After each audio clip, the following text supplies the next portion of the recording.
अमित भाई, एएनआई के पॉडकास्ट में आने के लिए धन्यवाद जी। सीए के लिए अभी लाने की क्या जरूरत थी? सारे जो विपक्ष के नेता हैं सब कह रहे हैं कि ये ठीक चुनाव के पहले नोटिफिकेशन लेके आए हैं। पहली बात तो सीए की जरूरत क्या थी और इसकी नोटिफिकेशन चुनाव के 2 या 3 महीने पहले? देखिए, मैं पहले टाइमिंग की बात करता हूँ जी। सारे विपक्षी दल, ओवैसी हो, राहुल गांधी जी हो या अरविंद केजरीवाल हो या ममता जी हो, ये झूठ की राजनीति कर रहे हैं। इसलिए टाइमिंग का महत्व नहीं है। भारतीय जनता पार्टी ने 2019 में अपने घोषणा पत्र में कहा है कि हम सीए लेकर आएंगे और पाकिस्तान, अफगानिस्तान और बांग्लादेश के जो शरणार्थी है उनको नागरिकता देंगे। तो भारतीय जनता पार्टी का एजेंडा बहुत स्पष्ट है और वो एजेंडे के आधार पर हमें बहुमत मिला है।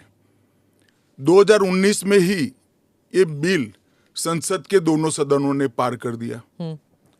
उसके बाद कोविड के कारण थोड़ा लेट हुआ। अब टाइमिंग का क्या महत्व है? सरकार ने अपनी विल चुने जाने से पहले अभिव्यक्त कर दी है। चुनने के बाद फर्स्ट प्रायोरिटी में पहले ही साल में दोनों सदनों से इस कानून को मान्यता मिल गई है। रूल्स फॉर्मेलिटी है। अब टाइमिंग का या पॉलिटिकल गेन या लॉस का सवाल नहीं है। अब विपक्ष तुष्टीकरण की राजनीति कर कर, एपीसमेंट की पॉलिटिक्स कर कर वोट बैंक को कंसोलिडेट करना चाहता है। मैं उनको विनती करना चाहता हूं कि आप एक्सपोज हो चुके हो, ये मत करिए।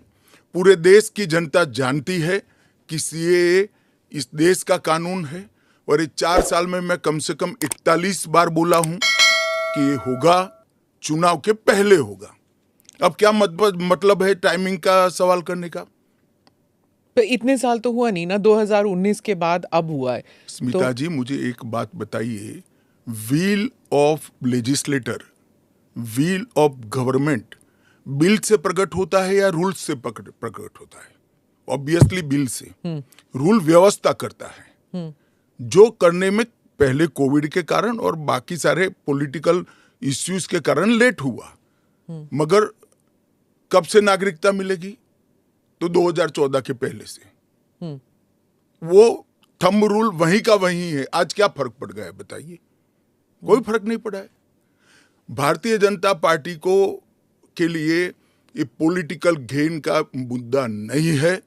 भारतीय जनता पार्टी के लिए, हमारे नेता नरेंद्र मोदी जी के लिए अफगानिस्तान, पाकिस्तान और बांग्लादेश से आए हुए करोड़ों शरणार्थियों को उनका अधिकार देने का मुद्दा है, उनकी वेदना से मुक्ति दिलाने का मुद्दा है और उनकी 3 पीढ़ी को न्याय देने का मुद्दा है, जो कांग्रेस पार्टी ने कभी नहीं दिया।